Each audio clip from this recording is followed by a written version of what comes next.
Grand rising or grand evening, depending upon what time you are listening. This is Sean Speaks, and I am so glad to be recording this blog today and presenting it to you.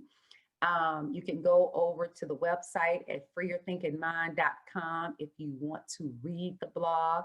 I always suggest that you should read the blog in conjunction with actually listening to the blog to really get sort of a deeper understanding of sometimes some of the concepts and some of the ideas that I present. So I just want to thank you for taking the time to listen today. I got a long one for you, y'all, but it's a good one, I think. I have a long one, but it's a good one. And so I want to present to you the blog from the website from today entitled Get Off the Loop of Deficiency and Enjoy New Views. Get off the loop of deficiency and enjoy new views. Our affirmation for today: I am getting to know myself more by the day. I am getting to know myself more by the day. All right, let's get started. Your words matter. Your words are how you frame your perception of what is going on in your time and space that you call your life. To manifest the life you want, it is critically important that you become fully aware of yourself. One way to know yourself is to engage in what I call brainstorming sessions of self. Now, these brainstorming sessions of self will help you connect more to yourself to develop a 100% trust in yourself. Now, trusting in yourself completely doesn't mean that you will not get things wrong. It doesn't mean that outcomes will always match your desires. But trusting in yourself fully gets you more comfortable with an acceptance of yourself in every way.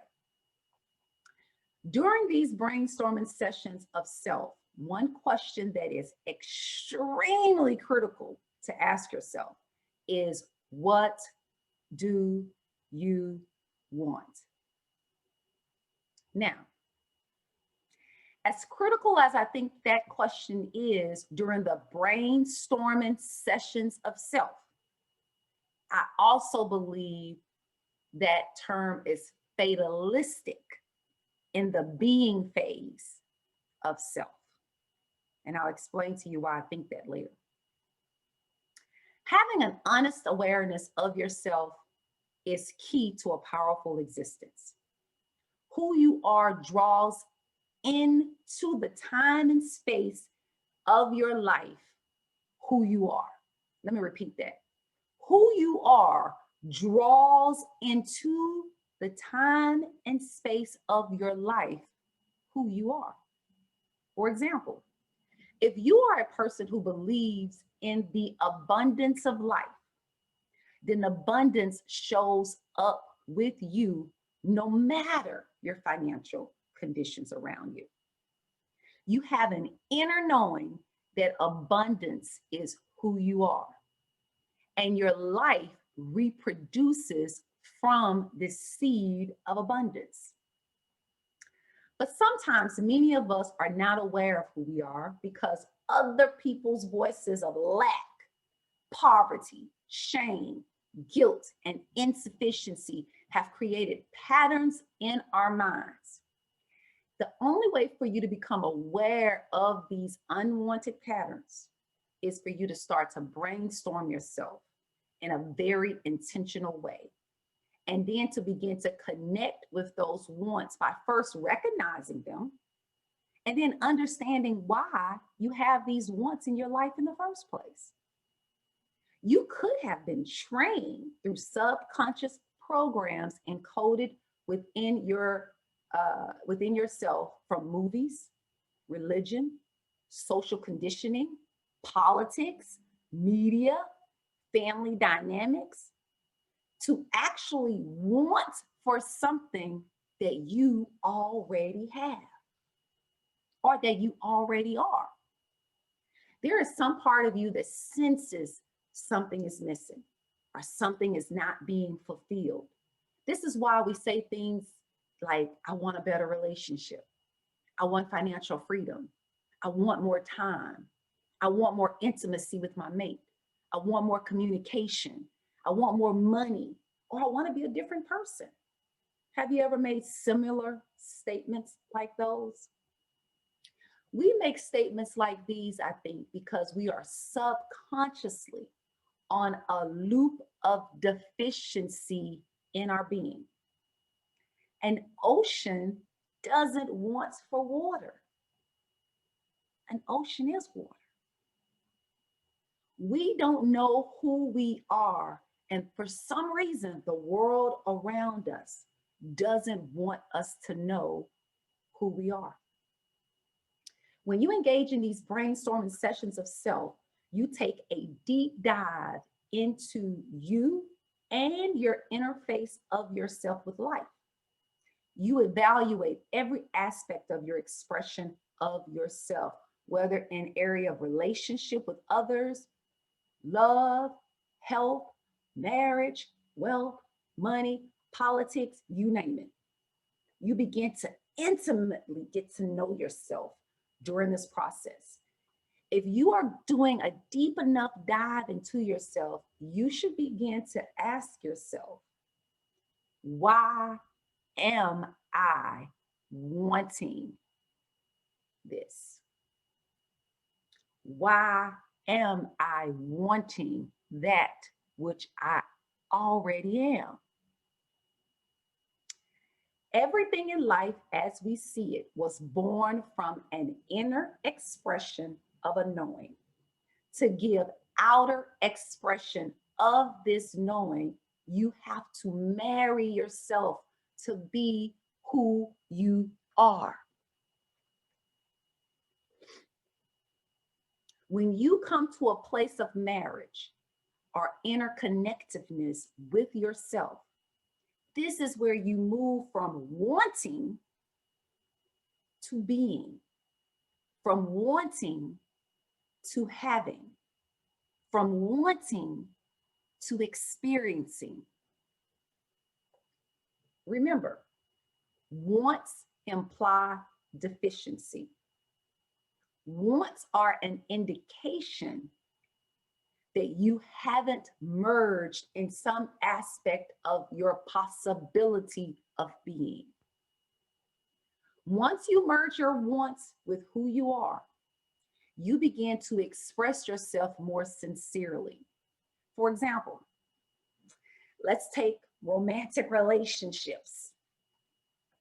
One of the things I realized, this is a personal story, one of the things I realized about myself during my brainstorming sessions of self in the area of romantic relationships was that I always believed that I had to fight for love, fight to love, fight to receive love from the person I love. I know it may sound silly, but it's true. I was the girl fighting for the man to call me, fighting for the man to be affectionate with me, fighting for more time in my man's life. So sad, but it's so true. During my brainstorming sessions of self, I observed my interface in life of myself with my romantic relationships. Upon reflection of my past relationships, I noticed in me an ongoing fight, a pattern of fighting. I found myself constantly fighting for affection, fighting for a phone call, fighting for time, fighting for intimacy. Sometimes, sad to say, physically fighting. And sometimes fighting for some of the most basic aspects of a relationship. Come on, y'all. I'm not alone on this, am I? I had unconsciously attached myself to a belief that I had to fight for love. Fighting for love wasn't really what I wanted, but I was unknowingly stuck on a loop of deficiency in the area of in love relationships. So I always found myself saying stuff like, I want a better relationship with him. I want more conversation. I want more time. Please, please, please call me more throughout the day. I want you to touch me more. I want more attention. I want. Yeah, I sounded like a broken record. And I would even stay in relationships, even bad ones, until I was just so exhausted from wanting that I just stopped caring, or I stopped wanting to care about the other person, to just stop this incessant wanting. Have you ever been there? Is this just unique to Sean Speaks? I don't think so, because I do divorces, so I know. Now that I recognized that I had been on a loop of deficiency in the area of love, relationships, I had to make a choice. If I keep believing love is a fight, or if I keep believing that love takes work, I will keep exhausting myself right out of every relationship I ever get into. If I stay being that person who fights for love, I will always have to show up as the person who fights for love. I can only reproduce that which I am already full of. And if the only thing I'm full of is fighting for love, I can only produce a woman who fights for love. To change this, I choose to move from fighting for love to being sincere in my love to myself and being sincere in my love to others. Making myself tolerate treatment that feels wrong to my heart, or demanding that someone give to me what he cannot or that he does not want to give, is simply me operating from a program that says love is a fight, or that says that I have to work to make the relationship work. I realize now that these relationship programs that many of us operate from only breeds resentment in our hearts towards our mate, which only feeds the marriage and divorce loop, or the couple to single loop that most of us find ourselves on. The energy of love flows throughout our being naturally and can't be commanded from others, no matter how hard we try. If we are not already full of the love we want to receive, we will always be in a fight for love, not the flow of love. Never really giving love to others because we are too busy being hurt by them in the fight for love, and never really getting love from others because we are too busy demanding in the fight for love. Get in tune fully with the love within yourself and stop fighting to get love. You already have love within you. So love others from that place of fullness, even if it means letting him or her go. Word of caution. This doesn't mean heartbreak won't occur. It just means you won't be broken by the changes that naturally occur when people, including yourself, change your mind. This greater awareness about yourself can take place in any area of your life, not just relationships.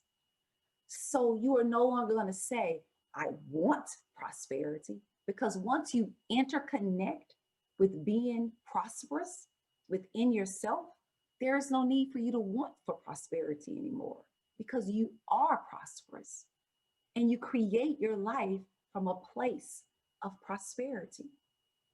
You are sincere in love. So you build your relationships from a place of sincere love and connection.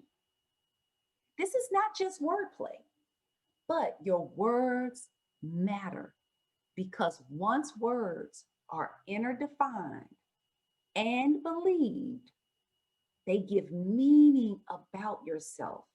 That gives outer expression to how you show up. You can be in a brainstorming session of self for years in different areas of your life, because there is so much deconstruction, detachment, reprogramming, redefining that has to occur.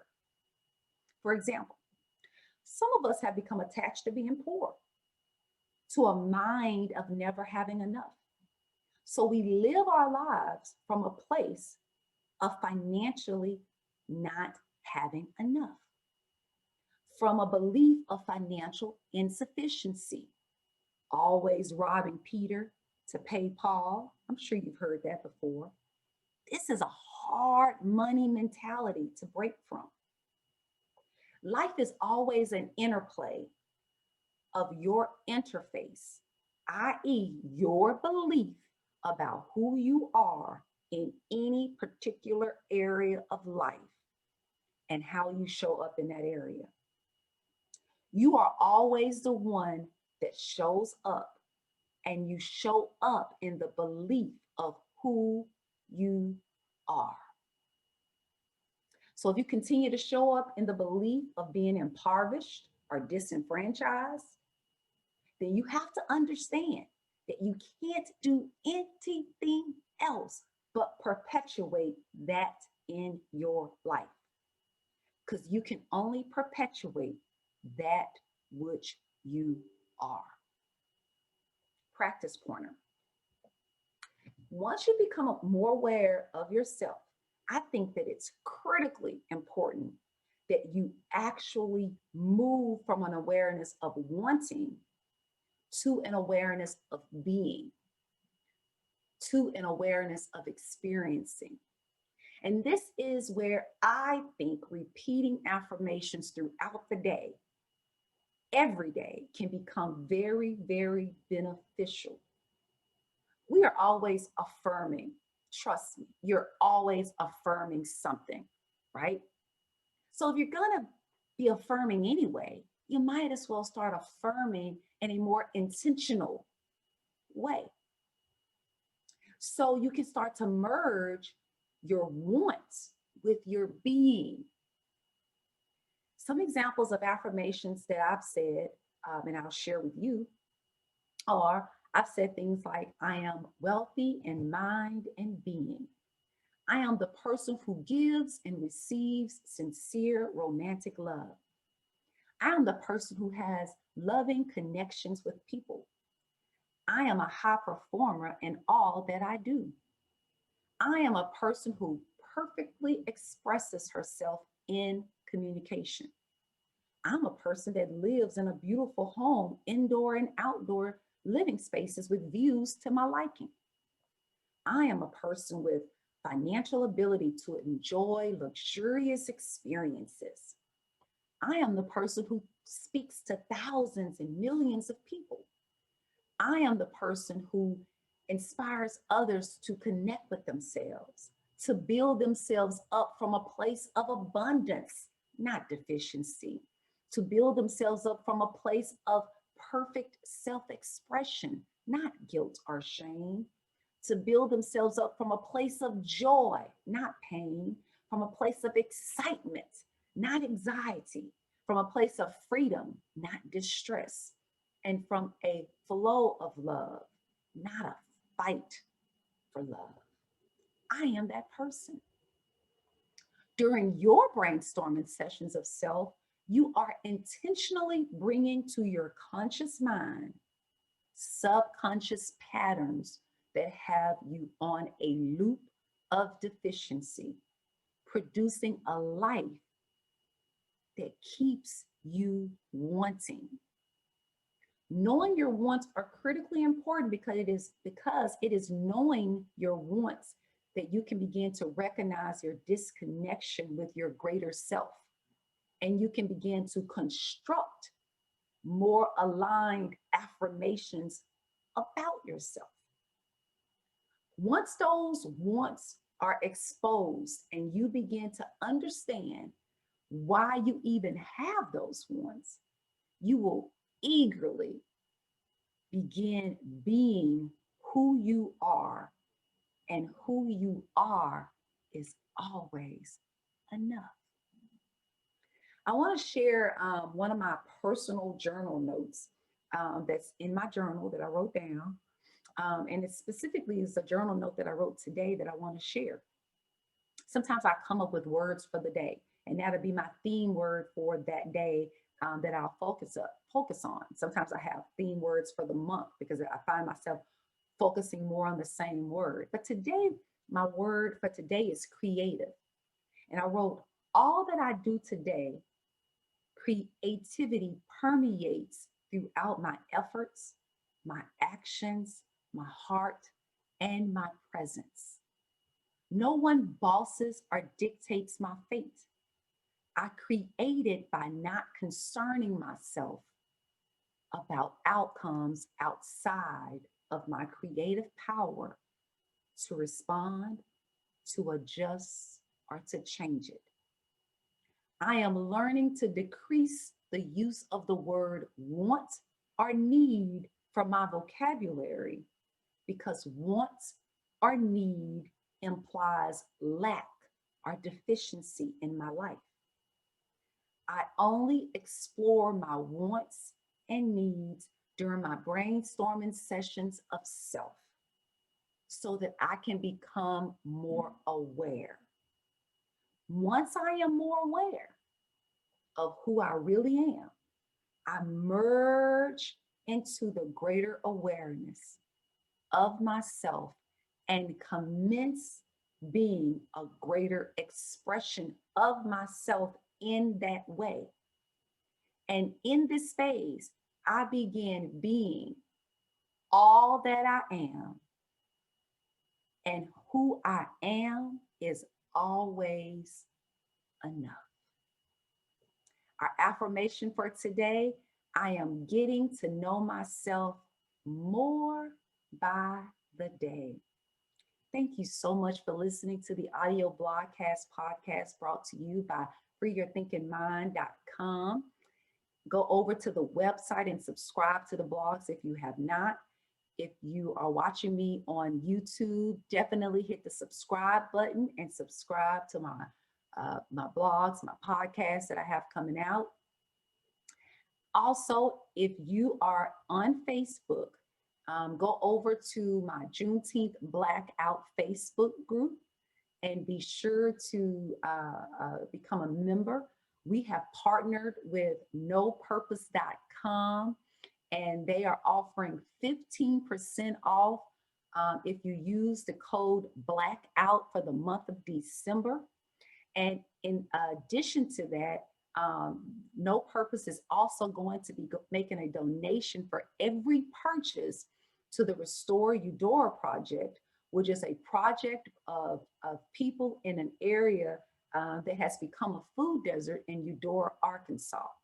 And so you can shop this month and you can support a great cause of eliminating a food desert area in Eudora, Arkansas, because with every purchase at nopurpose.com using the code Blackout, you'll get 15% off and you will support a good cause. And she has free shipping. So, ashe, free thinkers, ashe, may what you say manifest in your life today and every day. Ashe. More than an apparel company, No Purpose is a company on a mission to encourage hearts, connect others, love to the one, and give back along the way. No Purpose has teamed up with me, Sean Speaks, and the rest of the squad at the Juneteenth Blackout Facebook group. For the rest of the month, No Purpose is offering 15% off plus free shipping with the use of the code BLACKOUT. For every purchase, No Purpose is making a contribution to the Restore Eudora project, which is a community effort to rebuild a grocery store in Eudora, Arkansas, which has become a food desert. So your purchase for the month of December with No Purpose comes with a discount and serves a cause. So be sure to use the code BLACKOUT at checkout and get your 15% off plus your free shipping.